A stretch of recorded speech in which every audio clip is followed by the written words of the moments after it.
አቅርበን ደግሞ አንዳንድ አለ ማማስ ቦይ ቁጭ ብሎ ምግቡን የሚጠብቅ ከዛ ማንኪያውን እያንኳኳ ጨምሩልን አይነት ማስታወቂያ የሚሰራም አለ። ይኸውልህ እኛ ከብዙ ነገር ጋር ነው እየተፈተነን ያለ ነው። ይኸውልህ አንድ አድጎ ያልጨረሰን ወንድ ጉዲፈቻ እንወስዳለን። ሄደን አግብተን ጉዲፈቻ ነው እየወሰድን ያለ ነው። አሁን ዘንድሮ ትዳር አይደለም። ይኸውልህ አንድ እንትን ቀበሌ የሚያክል አበባ ይልክና ሽምግልና ብሎ ይመጣል። ከዛ የቤት ሰራተኛ በአበባ ገዝቶ ቤቱ ያስገባል። እኔ እንደዛ ነው አሁን እየገባኝ ያለው።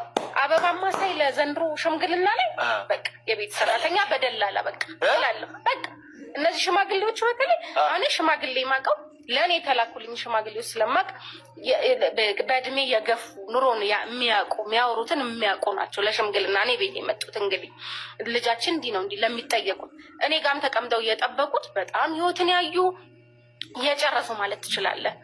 እነሱ ናቸው እንግዲህ የመጡት። እኔ ሳቅ ግን አጨረስሽም አንቺ ከባልሽ ጋር መጀመሪያ ጨረሳችሁ ሽማግሌ ይላካል ምናምን ተብሎ ነው እንጂ የኔን ታሪክ እነግርሃለሁ። የኔን ታሪክ እነግርሃለሁ። ምንም አልጀመርም።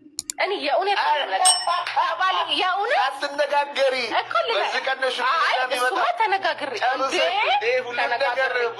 ተነጋግሬ ነው ከሁለት ወር በፊት ነገር ምንም ነገር አይደለም። እኔ አሁን ሽምግልና ተብሎ ዲኮር ተሰርቶ ምናምን አይደለም። በቃ መጡ፣ ጠየቁ፣ ተፈቀደላቸው እኮ ሽምግልና ከሆነ ሽማግሌዎች ናቸው የሚመጡት ሊጠይቁ።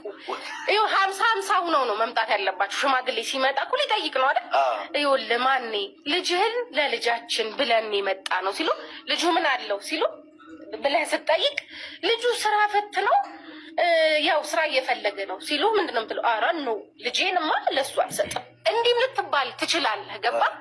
የአሁኑስ ሽምግልና 8 ጓደኞቿ ጋር ሽፎን አሰርታ ድምቅ ብላ ተጠብቃለች። እሱም አይቀረውን ያንን ኩንታል አበባ አሸክሞ በእንትን ይመጣል።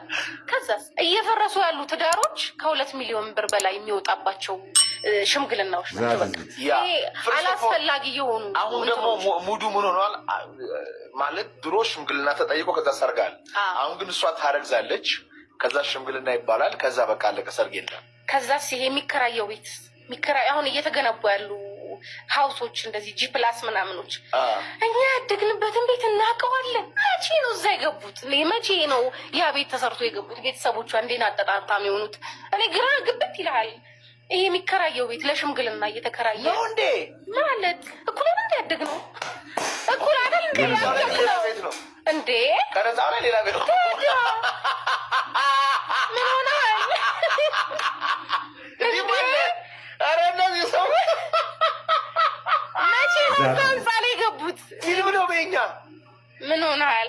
በቃ ለዛ ነው ትዳሩ እየተፈታ ያለው አርቲፊሻል ስለሆነ ነው። በቃ ትዳር እየተፈታ ያለው ሳንነጋገር እየተፎካከረን ስለሆነ የኔ ሽምግልና ቆይ ከሷ ይበልጣል፣ ቆይ ለሷ እንትን የተላከላትንማ እኔ ያስበልጣለሁ። ሽፎን ሽፎን አይሆንም እንትን እንዲሁን ከእንትና ዲዛይን ህይወቱን አይደለም እኮ እየኖረን ያለ ነው። ሀገራችን ላይ የተቋቋሙ አንዳንድ ሆስፒታሎች የራሳቸውን ዓላማ ተልኮ ይዘው ነው የተቋቋሙት።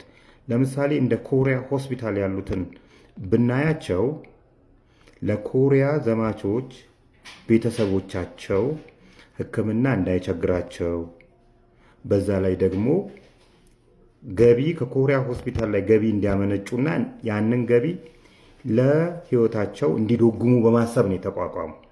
በዚህ ምክንያት መንግስት መሬት በነፃ ሰጥቷል። ከውጪ በዶላር የሚያስገባውን መድኃኒት ለማንኛቸውም ሆስፒታሎችና የጤና ተቋማት እንደሚያደርገው ለኮሪያ ሆስፒታል ያደርጋል።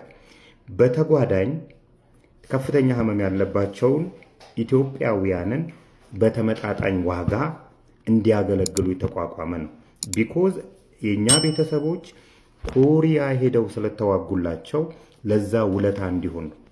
አሁን ላይ ግን እንደ ኮሪያ ሆስፒታል ያሉ ጤና ተቋማት የሚጠይቁት ዋጋ በበር የማያሳልፍ ነው። አንዳንዶቹ ሚሽን ይዘው ነው የተቋቋሙ። ሚሽናቸው ለምሳሌ የሃይማኖት ሚሽን ሊኖራቸው ይችላል። ዋና ዓላማቸው ግን ኢትዮጵያውያንን ከሕክምና ማዳን ነው። ወደ ሃይማኖቱ ማስገባት አንዱም ሆኖ ሳለ ነገር ግን ትልቁ የእግዚአብሔርን ስራ መስራት ነው። ዛሬ ላይ በሃይማኖት ሚሽን የገቡ ሆስፒታሎች የሚጠይቁት ዋጋ ብቻ ጤና ጥበቃ ሚኒስቴር እንትን ይበለው። አሁን ላይ ደግሞ ግማሽ የሆነ ነገር ከሆነ ሀገር ጋር ኮላቦሬት አድርገን ጆይንት ቬንቸር አድርገን ከፈትን የሚሏቸው ሆስፒታሎች የተለያዩ ከኢትዮጵያ ባህል፣ ሃይማኖት፣ አስተሳሰብ ጋር የማይሄዱ ሕክምናዎች ጭምር ዛሬ ላይ በየሆስፒታሉ የኩላሊት ማጠቢያ ማሽን አጣን የሚሉ የመንግስት ሆስፒታሎች ባሉበት ሀገር ላይ መቀመጫቸውን የሚያሰሩ የተለያዩ አካላታቸውን ተፈጥሮ ከሰጠቻቸው አካል ውጪ የሚያሰሩ በተለይ ሴቶችን በጠራራ ፀሐይ እያየን ያለ ነው። ይሄ ፍቃድ አለው? ይቻላል አይቻልም? የንትን ነው። ነገ ከነገ ወዲያ እነዚህ ሆስፒታሎች ጾታን እንቀይራለን እስከዛሬ ድረስ አለማድረጋቸው እግዚአብሔር ነው የማውቀው። ጾታን የመቀየር ኦፕሬሽን ውስጥ አይገቡም ማለት ይከብዳል።